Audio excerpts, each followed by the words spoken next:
je vais partager avec vous une expérience. J'avais un sérieux problème avec mon fils. Il est tellement distrait lorsqu'il doit apprendre. Tantôt il est sur la chaise, tantôt il doit se déplacer. Il est extrêmement distrait et c'est très énervant.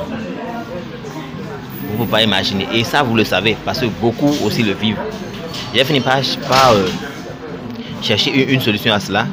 Et voici 5 astuces que j'ai trouvées pour pouvoir aider un enfant à se concentrer sur ce qu'il fait. 1.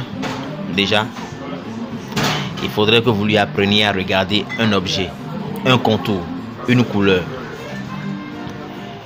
Et qu'il se concentre dessus pendant un moment, le temps qu'il peut. Et après cela, vous lui demandez de vous décrire cela par des mots. Et il va le faire. Et ça, il faut le faire petit à petit jusqu'à ce qu'il gagne beaucoup de minutes de concentration.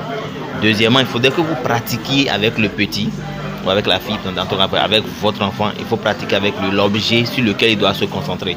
Est-ce que c'est un jeu de société, un jeu de manipulation? Est-ce que ce sont des devoirs de mathématiques? Oui, parce qu'on n'a pas tout besoin d'attendre que la maîtresse ou le maître donne d'abord l'exercice à l'école avant de l'aider à le faire. Il faudrait que vous preniez des exercices délibérément du livre comme ça au hasard et vous le faites ensemble avec lui.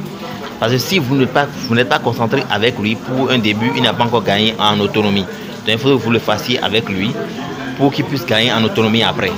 Ne lui dites pas fais ça et vous allez passer à la cuisine. Non, il ne va pas le faire.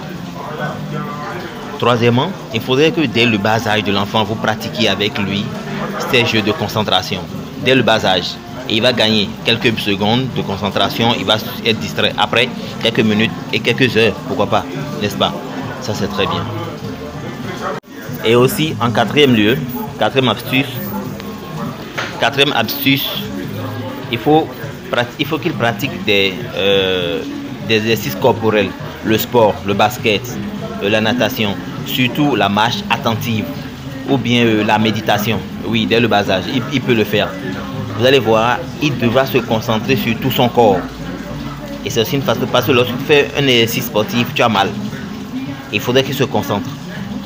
Les arts martiaux, par exemple, c'est une forme de concentration aussi, qui permet à l'enfant de beaucoup développer cette attitude-là. Et en cinquième lieu, il faudrait que vous vous assuriez qu'il a déjà dépensé toute son énergie avant de venir s'asseoir pour travailler. Donc il faut qu'il s'amuse d'abord. Ne dites pas non. Quand tu auras fini ton devoir, tu vas t'amuser. Ce sera dans sa tête. Qu'il s'amuse. Une fois qu'il aurait fini de s'amuser, maintenant, il peut venir travailler. Il aurait dépensé cette énergie-là et va pouvoir être concentré. À part cela, le bonus c'est quoi? Le bonus ici, c'est qu'à part toutes ces 5 astuces, vous pouvez aussi aider l'enfant à pouvoir se concentrer sur son corps. C'est-à-dire, vous le mettez assis sur une chaise et rassurez-vous que pour apprendre, il doit être confortable. Il est assis sur la chaise, le dos collé au dossard de la chaise. Et il faut qu'il sente toutes ses parties collées au niveau de la chaise. Ses pieds, au lieu de les laisser poser par terre, pour mettre un coussin en bas et puis il pose les pieds dessus. Ensuite, vous lui dites d'imaginer chaque partie qu'il a collée contre la chaise, qu'il y mette un point rouge ou un point blanc, n'importe quelle couleur. Chaque partie, du dos jusqu'au genou, en bas, il est fait. Et lorsqu'il a fini ça, vous pouvez lui demander maintenant pour renforcer. Je disais donc, pour renforcer cette concentration, vous pouvez même lui demander de mettre un lien, c'est-à-dire de tirer des traits imaginaires entre chaque point qu'il a fait.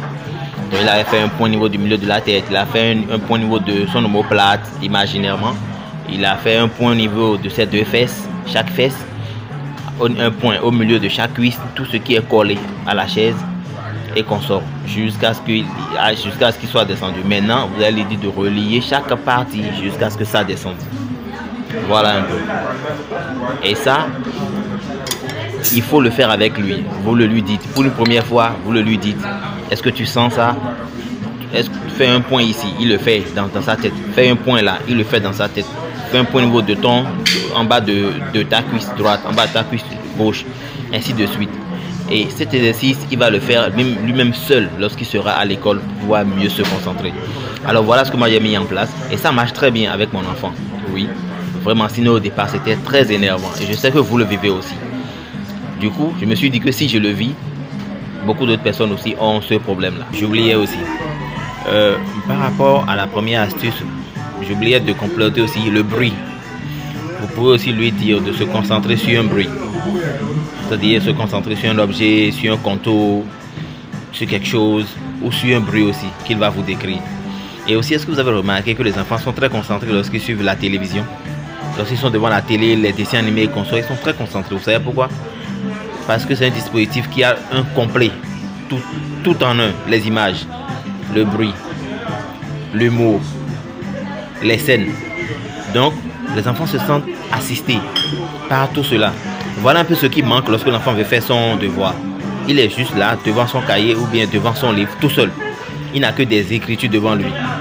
Du coup, il lui manque beaucoup de choses. Et c'est cela que vous allez compléter par les 5 astuces que je vous ai données. Faire suivre.